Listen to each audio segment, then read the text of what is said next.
ఈ వీడియోలో మనం 2 అప్డేట్స్ గురించి అయితే మాట్లాడబోతున్నాం. ఎన్టీఆర్ నీల్ గురించి. ఎన్టీఆర్ నీల్ మూవీ టీజర్ అలాగే ఫస్ట్ లుక్ ఎప్పుడు రిలీజ్ అవుతుంది అండ్ అలానే మూవీ నుంచి జోర్డన్ లో షూటింగ్ జరుగుతుంది కదా, అక్కడ నుంచి వచ్చేసి ఒక వీడియో క్లిప్ అయితే లీక్ అయితే అయ్యింది. పెద్ద వీడియో కూడా కాదు, మీకు ప్లే అయితే చేస్తాను. సో ఈ 2 అప్డేట్స్ గురించి ఇప్పుడు ఈ వీడియోలో అయితే మాట్లాడుకుందాం. సో మ్యాటర్ లోకి వెళ్ళిపోతే ఎన్టీఆర్ నీల్ మూవీ యూజువల్ గా జూనియర్ ఎన్టీఆర్ గారి బర్త్డే ఫ్యాన్స్ కి ఎంత స్పెషల్ మనందరికి బాగా తెలుసు. తన దగ్గర నుంచి అప్డేట్స్ ఎప్పుడు వస్తాయి అని చెప్పి ఫ్యాన్స్ కూడా తెలుసు. ఒకవేళ ఏదైనా జూనియర్ ఎన్టీఆర్ గారు కొత్త మూవీ చేస్తున్నారంటే తన బర్త్డే కి అప్డేట్ డెఫినెట్ గా ఉంటుంది అని. సో ఇప్పుడు కూడా ఒక ట్రిపుల్ ఆర్ మిస్ అయిందే తప్ప ఇంకెప్పుడు కూడా తారకన్న తన బర్త్డే కి అప్డేట్స్ ఇవ్వడం అనేది ఇప్పుడు ఎన్టీఆర్ నీల్ మూవీకి ఫస్ట్ లుక్, టైటిల్ రివ్యూలు అండ్ అలాగే టీజర్ కూడా అయితే ప్లాన్ అయితే చేస్తున్నారు. మే 19th కి దద్దరిల్లిపోయి అదిరిపోయే టీజర్ అయితే రాబోతుంది మూవీ నుంచి.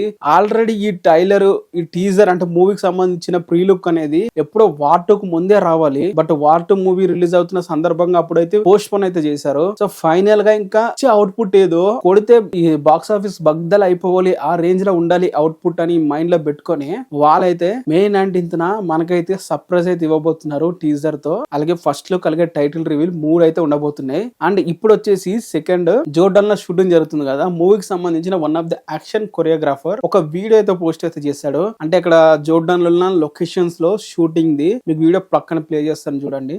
ఇది ఇక్కడ పెద్ద స్పెషల్ ఏముంది, ఇక్కడ నువ్వు చూపించినంత నీకైనంత ఏముందంటే తను ఒక డ్రాగన్ సింబల్ అయితే వేశాడు. హౌస్ ఆఫ్ ద డ్రాగన్ లేకుంటే గేమ్ ఆఫ్ థ్రోన్స్ లాగా ఉన్న డ్రాగన్ సింబల్ చూడండి. సో మూవీలో కూడా హీరో యొక్క సింబల్ స్టాంప్ లాగా మూవీలో ఉంటుందా, జూనియర్ ఎన్టీఆర్ గారి స్టాంప్ అని చెప్పి మనం అనుకోవచ్చా. మూవీలో డ్రాగన్ సింబల్ అయితే వేయడం అయితే జరిగింది. సో ఇది ఇప్పటి వరకు ఎన్టీఆర్ నీల్ మూవీ గురించి ఈ రోజుకి వచ్చిన ఇన్ఫర్మేషన్ అప్డేట్స్ అండ్ మీకు క్లియర్ గా అర్థమైందని అనుకుంటున్నాను. సో ఇంకా మనకి ఫుల్ గా ఏది కూడా కన్ఫర్మ్ అయితే తెలియట్లేదు. మూవీ ఎలా ఉండబోతుంది, అంటే ఏ స్కేల్ లా ఉంటుంది, అంటే ఈ విజువల్స్ ఎలా ఉంటాయి, అసలు బ్యాక్ గ్రౌండ్ ఏంటి, ఇవేం కూడా మనకైతే అర్థం అవ్వట్లేదు. అఫీషియల్ గా వచ్చిన తర్వాత మనకి దాని రేంజ్ ఏంటో మనకైతే తెలుస్తుంది. మరి మీరేమనుకుంటున్నారు వీటి గురించి కింద కామెంట్ చేయండి.